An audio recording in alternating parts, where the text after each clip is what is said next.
Bonjour à tous et bienvenue donc sur la chaîne Technique Med.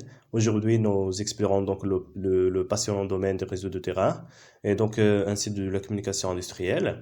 Et donc dans cette vidéo, nous plongerons dans une application fascinante. C'est donc la communication entre deux automates via le protocole Profibus. Et donc on va découvrir ensemble son impact dans le domaine de l'ingénierie industrielle. Et donc, restez avec nous pour voir comment ces technologies transforment notre approche de la conception et ainsi donc de la gestion des systèmes automatisés dans le domaine ou bien dans le secteur industriel.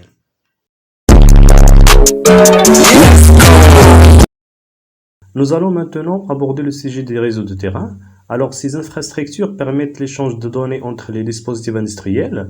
Et donc, on trouve par exemple Profibus, Profinet, Modbus. Alors, ces exemples offrent diverses performances et capacités pour répondre donc aux besoins industriels. Alors, les réseaux de terrain industriels sont souvent donc conçus pour fonctionner selon donc des protocoles de communication spécifiques qui peuvent donc être associés aux aux différentes couches de modèles. C'est ce qu'on appelle donc Open Systems Interconnection, c'est donc OSI.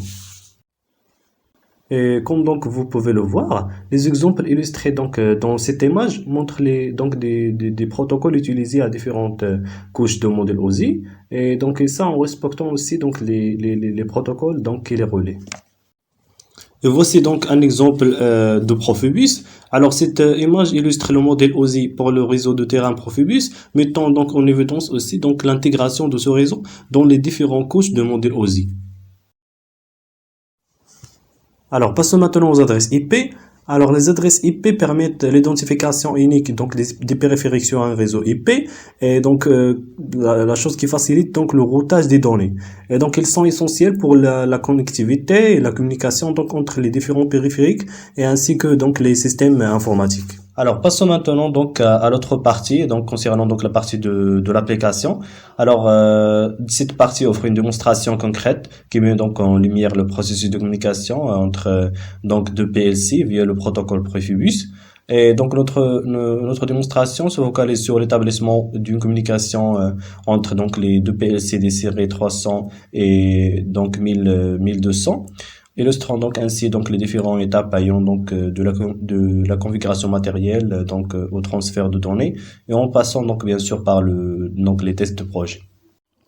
Alors pour les étapes de développement, donc la première étape ici c'est donc la configuration de matériel et donc pour le PLC donc de la série S7-300 nous avons utilisé donc le CPU 315 2DP. Et concernant le PLC de la série 1200, nous avons opté donc pour le CPU 1214C et le processeur de communication Profibus CM12435. Alors, ces choix matériels revêtent une importance capitale dans l'établissement d'une communication cohérente entre les systèmes automatisés et ainsi que donc l'intégration de processeurs de communication Profibus dont le PLC de la série 1200 joue un rôle déterminant donc la mise en place d'une communication si vous voulez donc d'une communication robuste et hautement performante entre les automates. Alors pour la configuration des rôles de maître et d'esclave pour la communication entre les deux CPU, donc nous avons décidé d'attribuer donc le rôle de maître sur le bus de communication le CPU 1214 chargé donc il sera chargé de coordonner les transferts de données et pour l'autre CPU il sera configuré donc en tant qu'esclave responsable de recevoir et de traiter donc les instructions envoyées par le maître. Et donc cette répartition donc a pour but d'assurer une gestion efficace du flux donc de données entre les deux automates.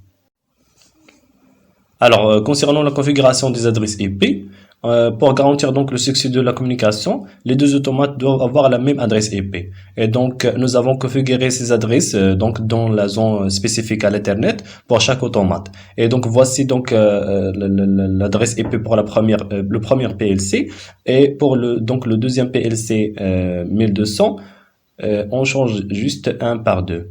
Et donc cela garantit une correspondance adéquate avec le réseau. Alors, concernant donc la configuration de la communication, donc les ondes de transfert de communication ont été configurées pour permettre donc un échange fluide de données entre les deux automates. Et donc la première zone envoie 6 octets de mètres aux esclaves, débutant donc à la sortie périphérique 100 et se termine à l'entrée de périphérique donc 100 des esclaves, comme le montre donc l'image.